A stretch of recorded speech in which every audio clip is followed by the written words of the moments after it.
코로나 바이러스로 인해서 전 세계가 큰 어려움 속에 있습니다. 많은 이들이 좌절하고 또 시름에 빠져서 일이 손에 잡히지 않는다는 그런 말을 합니다. 바라기는 어서 빨리 이 재앙이 그치고 일상을 회복하는 그런 은총이 있게 되기를 바랍니다. 오늘 읽은 열왕기 19장 말씀은 시적절한 하나님 말씀이라고 믿습니다.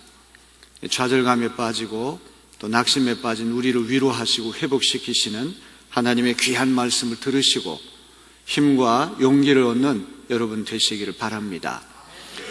열왕기 18장에 나타난 엘리야의 모습은 영웅의 모습입니다.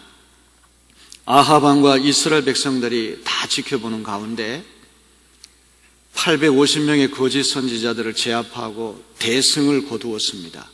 그야말로 통쾌한 승리를 거두고 만천하에 이스라엘의 여호와 하나님이 살아계신 참 하나님이란 사실을 보여주었습니다. 정말 놀라운 일이 열왕기 18장에 일어났습니다. 하루 종일 괴성을 지르고 광란의 춤을 추며 자해까지 하며 바알신을 불렀지만 바알신은 묵묵부답 아무런 응답도 하지 않았습니다. 하지만 엘리야가 기도했더니 하늘에서 불이 떨어져 물에 젖은 번제물과 나무와 또 돌과 흙, 심지어 도랑물까지 다 태우고 다 말라버렸습니다. 여호와 하나님과 엘리야가 대승을 거둔 것입니다. 압승을 거둔 것이죠. 이 놀라운 광경을 목도한 이스라엘 백성은 여호와 그는 하나님이시로다, 여호와 그는 하나님이시로다, 하나님께 돌아오는 역사가 일어났습니다. 승리의 쾌감에 젖은 엘리야는 얼마나 신바람이 났던지 아합이 전차를 타고 이스라엘로 가는데 그 전차를 타고 이스라엘로 가는 아합보다도 달려서 먼저 앞서갔습니다. 도무지 거칠 것이 없는 영웅의 모습이 바로 엘리야입니다.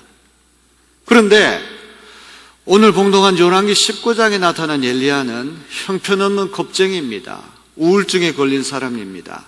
피해 망상증까지 사로잡혀서 자살 충동까지 느끼는 사람이 되고 말았습니다. 18장에서 대대적인 승리를 거둔 다음에 이세벨이 이 소식을 듣고 엘리야를 자기 손으로 죽이겠다는 협박을 하게 되니까 엘리야는 겁쟁이로 돌변합니다. 단순히 겁쟁이 정도가 아니라 우울증, 피해 망상증, 심지어 자살 충동까지 느끼는 형편없는 그런 사람으로 전락하고 맙니다. 자기는 이런 상태에서 선지자 노릇할 수 없습니다. 호렙산에 가서 선지자 사표를 내겠다, 차라리 죽어버리겠다. 이것이 열왕기 19장에 나타난 엘리야의 모습입니다. 오늘 우리는 질문을 던져볼 수 있습니다. 18장에 나타난 갈멜산 엘리야가 진짜입니까? 19장에 나타난 호렙산의 엘리야가 진짜입니까? 야고보서 5장 17절은 분명히 말씀합니다. 엘리야는 우리와 성정이 같은 사람이로되. 엘리야는 특별한 사람이 아닙니다.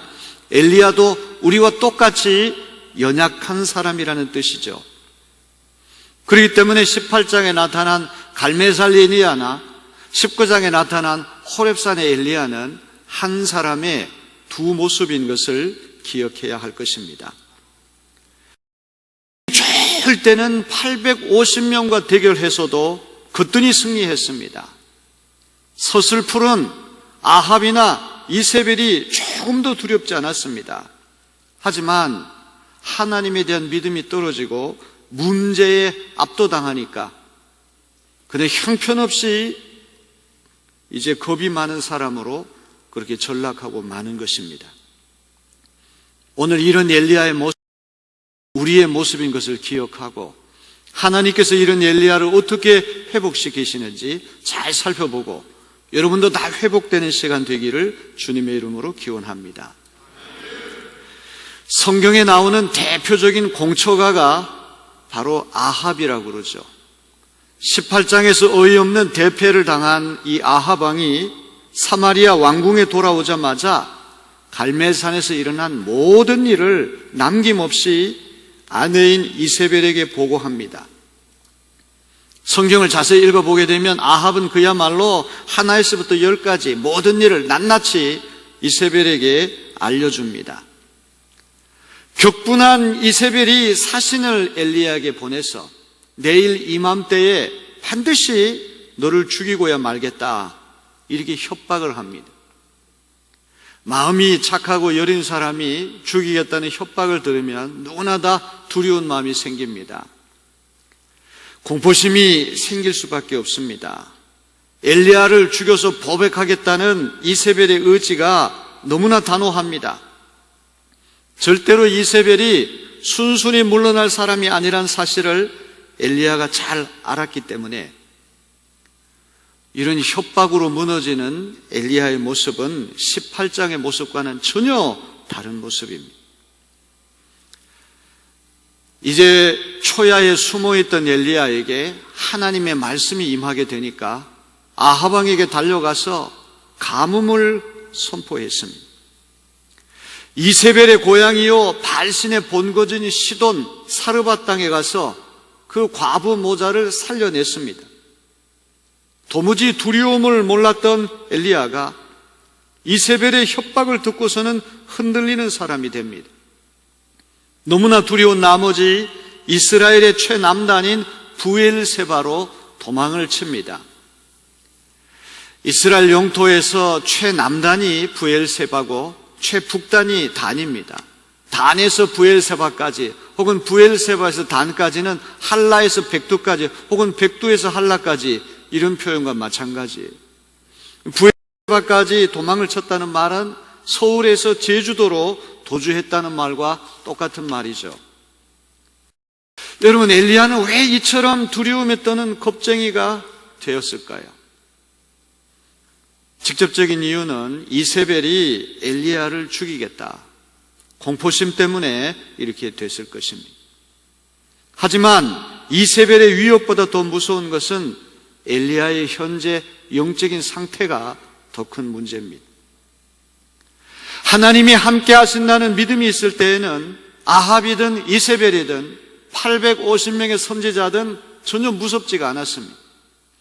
한 사람이 850명과 싸워서도 이길 수 있는 놀라운 힘이 하나님께서 그에게 있게 하셨다는 말이죠. 하지만 하나님에 대한, 하나님의 임재에 대한 믿음이 떨어지니까 뭐든지 사실보다 과장해서 보게 되고 왜곡해서 보게 되고 우울증에 빠지게 되고 피해 망상증에 빠지게 되는 것입니다. 19장에 계속되는 하나님과 엘리야의 대화를 보면 엘리야는 현실을 필요 이상으로 부풀려서 과장해서 말합니다. 무엇보다도 자기 편은 한 사람도 없다, 나는 홀로 고군분투한다, 홀로 이 위기를 맞았다, 이런 생각을 하고 있습니다. 코로나 바이러스로 인해 가지고 우리에게 심리적으로 많은 어려움이 있습니다. 집단 우울증 증세가 곳곳에서 나타나고 있습니다. 뭘 하든지 기쁨이 없고 일이 손에 잘 잡히지 않고 막연한 두려움, 까닭을 모르는 불안 증세가 우리에게 다 있습니다. 오늘 우리는 이처럼 믿음이 떨어지고 신이 탈진해서 작은 문제에도 예민하게 반응하고 심지어 우울증, 피해 망상증, 자살 충동까지 느끼는 엘리야를 하나님께서 어떻게 다독이시고 어떻게 회복시키시고 사명을 다시 주시는지 살펴보는 시간이 되기를 바랍니다. 사마리아 수도에서 브엘세마, 이스라엘의 최남단까지 도망을 칠 엘리야는 사환, 종을 거기다 놔두고 홀로 인적이 끊어진 광야로 들어갑니다. 아무도 엘리야를 찾을 수 없는 광야에서 하룻길을 더 걸어서 어떤 로뎀나무 아래 털썩 주저앉습니다. 저는 성지순례를 가기 전에 로뎀나무가 소나무나 혹은 참나무, 상수리 나무처럼 거대한 나무인 줄 알았는데 사막에서 이렇게 나는 로뎀나무는 최고 2, 3m밖에 되지 않는 관목입니다. 가시덤불 관목이 바로 로뎀나무입니다. 엘리야는 이 로뎀나무 아래에서 그 유명한 기도를 드리죠. 열왕기상 19장 4절에 보면 죽기를 간청하며 기도하였다. 주님, 이제 더 바랄 것이 없습니다. 나의 목숨을 거두어 주십시오.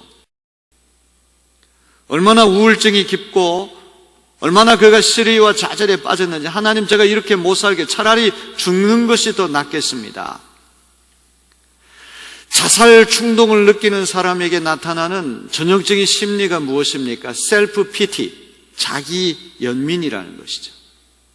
자기를 불쌍하게 여기고 자기 안에 갇히게 되는 것입니다. 현실을 객관화시켜 보지 못하고 자기 안에 갇혀서 자기 연민에 빠지게 되는 것, 이거 굉장히 심각한 문제가 아닐 수 없습니다. 엘리야는 왜 이렇게 깊은 절망의 심연에 빠졌을까요?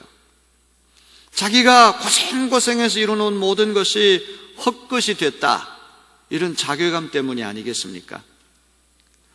홀로 고군분투했지만 돌아온 것이라고 하는 이세벨의 살해 위협과 이스라엘 백성의 냉대, 배척, 이런 것밖에 없다고 생각을 하니까 세상을 버리고 싶은 충동이 그에게 일어났던 것이죠.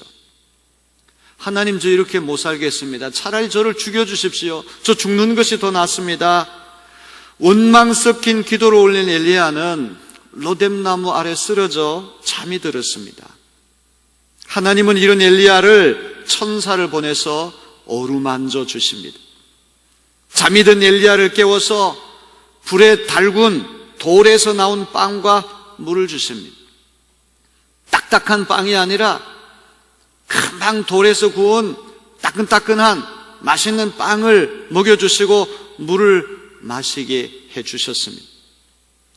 먹고 잠이 들었는데 다시 천사가 깨웁니다. 정신없이 도망치느라고 자지도 못한 엘리야를 하나님은 잠도들게 하시고 따끈따끈한 빵과 시원한 물을 마시게 하심으로 그를 자상하게 챙겨주고 계십니다. 탈진하고 우울증에 빠진 엘리야를 하나님은 먼저 음식을 먹여서 기력을 회복시켜 주신 것이죠. 오늘 우리 하나님께서 시리에 빠진, 또 좌절감에 빠진 우리를 천사를 통하여 이렇게 위로하시고 다독여 주시기를 주님의 이름으로 기원합니다. 여러분이 잠들 때 하나님 위로하시고 잠들 때 하나님 여러분을 자상하게 살펴주심을 믿으시기를 바랍니다. 그런 은혜가 있게 되기를 바랍니다. 엘리야가 일어나 먹고 마신 다음에 기력을 회복해서 다시 40일을 걸어서 하나님의 산 호렙산, 신의 산에 도착합니다. 신의 산, 호렙산 다 똑같은 이름입니다. 여러분, 신의 산, 호렙산은 어떤 곳입니까? 모세가 하나님을 만난 곳이 아닙니까? 출애굽의 소명을 받은 곳이요, 십계명을 비롯한 율법 계명을 받은 곳이 바로 신의 산 아닙니까? 바로 그 신의 산에서부터 선지 사역이 시작된 곳입니다. 40일 동안을 걸어가지고 신의 산에 들어갔다는 말은 이제 나 선지자 노릇 더 이상 못하니까 사표 내겠다, 이런 마음으로 찾아간 것입니다. 나 목회가 너무 힘드니까 나 목사 사표 나 내겠습니다, 이런 심정으로 갔다는 말이 되는 것이죠. 호렙산에 도착한 엘리야는 그날 밤 한 동굴에서 지내게 됐습니다. 여러분, 이 동굴에서 하나님과 두 차례 대화를 나누는 말씀이 오늘 봉독한 말씀입니다. 두 차례에 걸친 대화에서 하나님의 질문과 엘리야의 대답은 똑같은 내용이 반복되고 있습니다. 9절과 13절에 보면 하나님께서 엘리야에게 동일한 질문을 던지십니다. 엘리야야, 내가 어찌하여 여기 있느냐? 너무너무 중요한 물음이에요. 한번 따라합시다. 엘리야야, 내가 어찌하여 여기 있느냐? 호렙산 동굴은 어두컴컴하고 밀폐된 곳 아닙니까? 엘리야는 지금 시내산 호렙산 밑에 내려가서 하나님 맡기신 큰 일을 감당해야 되는데 너 왜 이렇게 동굴로 피해서 어두컴컴하고 밀폐된 곳에 숨어 있느냐? 우울증에 빠지고 피해 망상증에 빠지고 자살 충동증에 빠지게 되면 다 사람들 만나고 싶지 않고 그냥 혼자 있고 싶습니다. 동굴 속에 들어가고 싶습니다. 밀폐된 곳에 들어가고 싶습니다. 어두컴컴한 곳에서 한없이 자기 연민에 빠지게 됩니다. 이런 엘리야에게 엘리야야 내가 어찌하여 여기 있느냐? 하나님께서 우리에게 주시는 음성인 줄로 믿습니다. 오늘도 많은 이들이 정말 어쩔 수 없이 재택근무로 하고 미국 같은 나라도 인구의 5분의 1이 일터에 가지 못하고 가정에서 대기해야 한다는 그런 제가 뉴스를 봤습니다. 정말 우리는 어서 빨리 이 모든 문제가 해결돼서 집에서부터 나와서 밀폐된 집에서 나와서 세상 한가운데에서 하나님의 일을 해야 할 줄로 믿습니다. 반드시 하나님께서 그런 날을 우리에게 주심을 믿으시기를 바랍니다. 엘리야야 네가 있어야 할 곳은 호렙산 밑에 저 이스라엘 한가운데 가서 내가 맡긴 일을 해야 되는데 네가 어찌하여 여기 있느냐? 너 이 동굴에서 뭐 하느냐? 이런 질문입니다. 참으로 중요한 질문이죠. 엘리야가 지금 있어야 할 곳은 호렙산 동굴이 아닌데 왜 이곳에 있느냐? 하나님이 다그치시는 질문입니다. 엘리야는 지금 하나님이 주신 사명을 붙들고 이스라엘 한복판에 있어야 되는데 왜 이렇게 호렙산까지 멀리 도망쳐서 엉뚱한 일을 하고 있느냐? 하나님이 힐난하시는 질문입니다. 근무지 이탈이죠. 탈령을 한 것입니다. 하나님의 질문에 대해서 엘리야는 2번씩이나 똑같은 대답을 합니다. 하나님 다 아시면서 왜 이런 질문을 던지십니까? 원망을 늘어놓습니다. 엘리야가 천리 먼 길을 도망쳐 호렙산에 숨은 이유는 단순합니다. 온 이스라엘이 하나님을 버리고 우상을 섬기는 가운데 엘리야 홀로 분투했는데 그렇게 고생한 자신을 홀대하는 것도 모자라 이제는 죽여버리겠다는 그런 얘기가 아닙니까? 이스라엘이 배교하고 썩을 대로 썩은 가운데 자기 홀로 순결한 신앙을 지키느라고 분투했건만 돌아온 것이라고 하는 것은 냉대와 배척과 죽이겠다는 협박밖에 없으니까 이런 가운데 제가 살아서 뭐 하겠습니까? 2번씩이나 똑같은 대답을 합니다. 사실 이스라엘이 언약을 저버린 것은 사실입니다. 주의 제단을 허물었고 주의 선지자들을 칼로 죽였다. 하지만 이 말에는 어느 정도 과장이 섞여 있습니다. 언약을 버린 것은 사실이지만 갈멜산에서 통쾌한 승리를 거둔 다음에 제단이 수축됐습니다. 이스라엘 백성들이 하나님께 돌아왔습니다. 주의 선지자들을 학살한 것은 이스라엘 백성이 학살한 것이 아니라 이세벨이 학살했습니다. 사람이 믿음이 떨어지고 우울증이 찾아오게 되고 망상증, 자기 연민에 빠지게 되면 현실을 있는 그대로 보기가 대단히 어렵다는 말이에요. 왜곡해서 봅니다. 과장해서 봅니다. 갈멜산에서 역사하신 하나님이 다시는 역사하시지 않을 것이다. 이런 불신앙에 빠지게 되는 것이죠. 이런 한가운데 내가 어떻게 선지자 노릇할 수 있지? 이런 한가운데 내가 어떻게 목사 노릇할 수 있겠지? 이런 절망감이 그에게 있었던 것입니다. 무엇보다도 다른 사람들이 다 나를 냉대하고 다 배척하고 저 혼자 이런 일을 합니다. 절대 고독감이 엘리야에게 있었던 것입니다. 엘리야의 대답은 한마디로 말하면 이제 저는 선지자 사표 내고 이제 차라리 죽어버리기 위해 여기 왔습니다. 이런 대답입니다. 18장의 엘리야와 19장의 엘리야는 이렇게 엄청나게 차이가 납니다. 믿음이 떨어져서 마음이 삐뚤어진 엘리야 마음을 하나님께서 어떻게 돌리십니까? 제일 먼저 하나님은 엘리야에게 어두컴컴하고 밀폐된 동굴에서 나와라. 산 위에서 하나님 앞에 서 있으라. 11절에 이렇게 말씀합니다. 우리는 밀폐된 곳 동굴에서부터 벗어나야 할 줄로 믿습니다. 동굴에서 벗어나서 하나님 앞에 서 있어야 됩니다. 그래야지 하나님께서 우리에게 원기를 주시고 하나님께서 우리에게 해야 할 일을 미션, 사명을 우리에게 허락해 주실 줄로 믿습니다. 엘리야가 있어야 할 곳은 동굴이 아닙니다. 사명의 자리인 줄로 믿습니다. 사명의 자리로 가기 위해서는 어두컴컴한 동굴에서 벗어나야 됩니다. 나와야 됩니다. 하나님의 임재하심, 하나님의 음성을 다시 들어야만 할 줄로 믿습니다. 연세가 높으신 우리 할머니 권사님들에게 전화를 하면 어떤 권사님은 통곡을 합니다. 목사님, 빨리 교회에 가서 예배 드리고 싶어요. 목사님, 너무너무 보고 싶어요. 정말 눈물 나는 이야기죠. 평생을 교회에 몸담으면서 예배하셨던 분들이 이런 어쩔 수 없는 상황 때문에 예배 나오지 못해 얼마나 답답한 일입니까? 여러분, 우리가 마음껏 하나님을 찬양하고 마음껏 기도하고 말씀을 듣는 것이 큰 영광이요, 특권이요, 축복임을 믿으시길 바랍니다. 우리가 날마다 기도해야 할 것은 하나님 먼저 예배가 회복되게 하여 주옵소서. 이 집안, 이 동굴에서부터 벗어나서 빨리 교회에 가서 하나님 앞에 자유롭게 예배할 수 있는 그날이 오게 해 주시옵소서. 이것이 우리의 기도 제목이 되어야 할 줄로 믿습니다.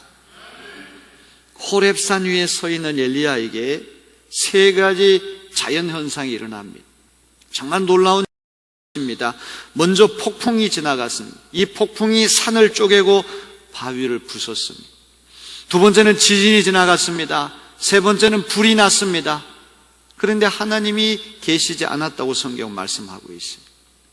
18장에 보면은 이 번제물을 하늘에서부터 불이 내려서 하나님 응답하셨잖아요. 하나님은 폭풍 속에서도 임하시고 지진 속에서도 임하시고 불 속에서도 임하시는 하나님이시 웬일인지 이 엘리야가 산 위에 서 있는데 큰 바람이 지나가고 지진이 지나가고 불이 지나갔지만 엘리야가 하나님 임재를 못 느꼈다는 거예요. 그의 마음이 그만큼 닫혀있고 믿음이 떨어지고 영적으로 침체한 가운데 있기 때문에 하나님의 초자연적인 신비에 무감각해져서 이를 깨닫지 못한 것이다, 이렇게 말할 수가 있는 것이죠.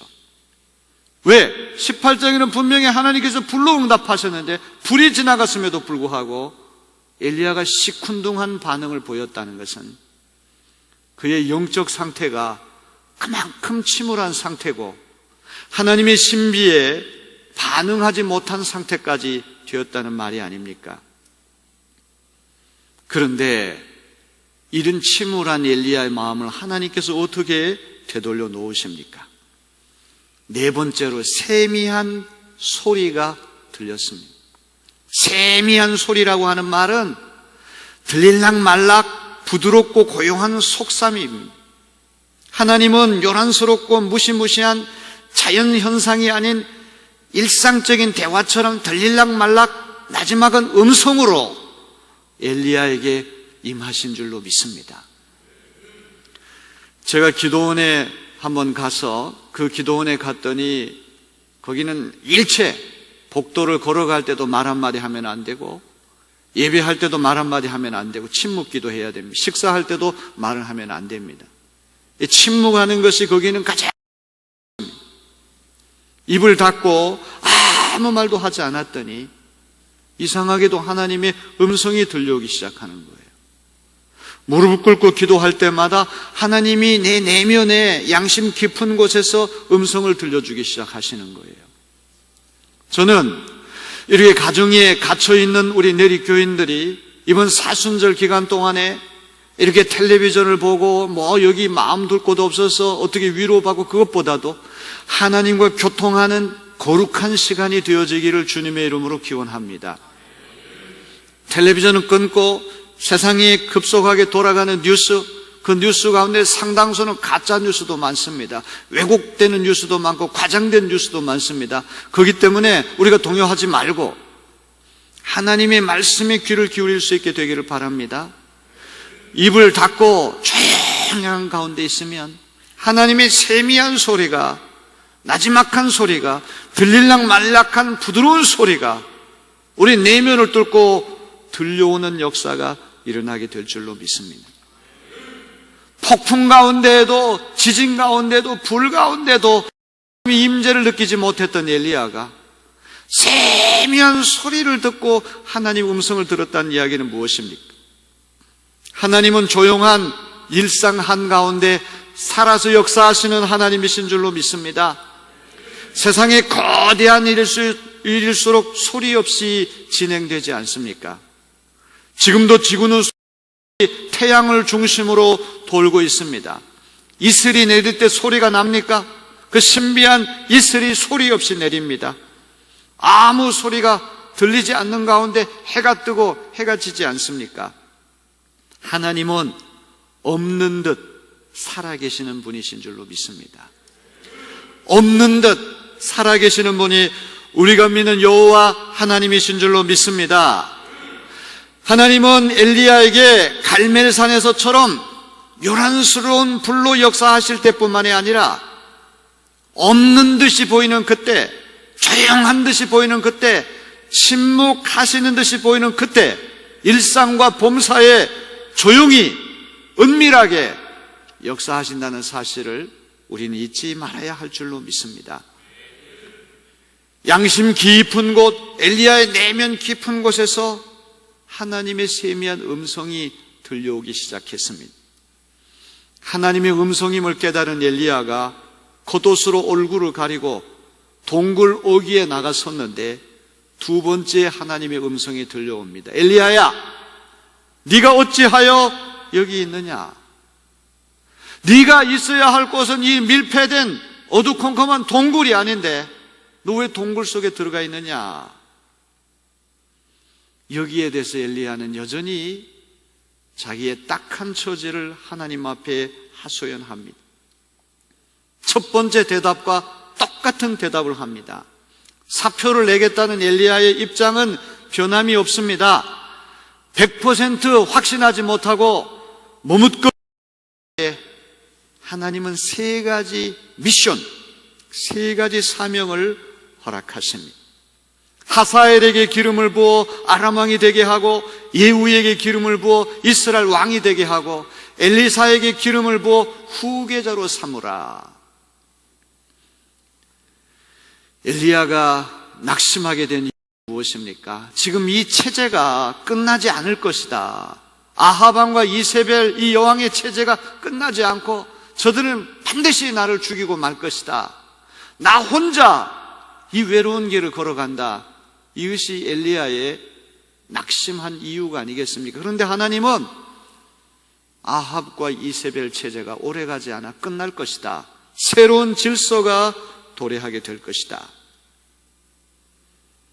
우상을 섬기고 하는 아합과 이세벨 왕조는 무너지고 새로운 왕조, 새로운 질서, 새로운 세계를 여시겠다고 약속하시는 말씀이죠. 여러분, 엘리야에겐 새로운 미션, 사명이 주어졌습니다. 세미한 음성으로 하나님이 들려주신 가장 놀라운 힘이 되는 말씀은 18절입니다. 나는 이스라엘에 7,000명을 남겨놓을 터인데 그들은 바르게 무릎을 꿇지 않고 입을 맞추지 않은 자다. 자기 혼자 이 외로운 길을 걷고 있다고 생각했는데 절대적인 고독감이 밀려왔는데 하나님 말씀하시는 건 이 길을 걷는 이는 너 혼자가 아니야. 바르게 무릎을 꿇지 않고 바르게 입을 맞추지 않는 7,000명을 살려두실 거야. 여러분, 얼마나 위로가 되는 말씀입니까?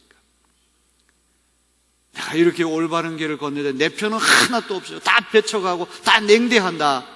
이런 생각을 가졌는데 하나님은 7,000명을 남겨주시겠다고 약속하십니다. 의로운 길을 걸어가는 일은 엘리야 혼자가 아닙니다. 보이지 않는 곳에 엘리야와 뜻을 같이 하는 7,000명의 비밀 결사대를 하나님께서 살려두신 줄로 믿습니다. 여러분도 어려운 길을 걸어갈 때 여러분 혼자 그 길을 걸어가는 것이 아니라 소리 없는 가운데, 보이지 않는 가운데 여러분을 응원하고 여러분을 지지하는 많은 이들이 있음을 잊지 말아야 할 줄로 믿습니다. 850명의 선지자들과 싸우고 아하방과 싸우고 이세벨 여왕과 싸우면서 엘리야는 자신도 모르게 탈진했습니다. 우울증에 빠졌습니다. 피해 망상증이 겹쳤습니다. 극단적으로 내가 이렇게 사느니 죽어버렸으면 좋겠다, 자살 충동까지 느낀 엘리야를 하나님 참으로 따뜻하게 위로하시고 회복시켜 주신 줄로 믿습니다. 하나님 힘이 있기 때문에 얼마든지 강압적으로, 얼마든지 다른 방법으로 엘리야의 마음을 돌려놓을 수도 있지만 하나님 그렇게 하시지 않습니다. 엘리야의 자유의지를 훼손하지 않은 채 먼저 그를 충분히 쉬게 하시고 따끈따끈한 빵과 시원한 물로 먹이시고 마시게 하시고 부드러운 목소리로 타이르시고 새로운 사명을 부여하신 줄로 믿습니다. 엘리야야, 너 지금 여기서 뭐하고 있느냐? 네가 있어야 할 자리는 동굴이 아니야. 호렙산 밑으로 내려가 세상 한가운데 하나님 부여하신 사명을 이루어야 돼.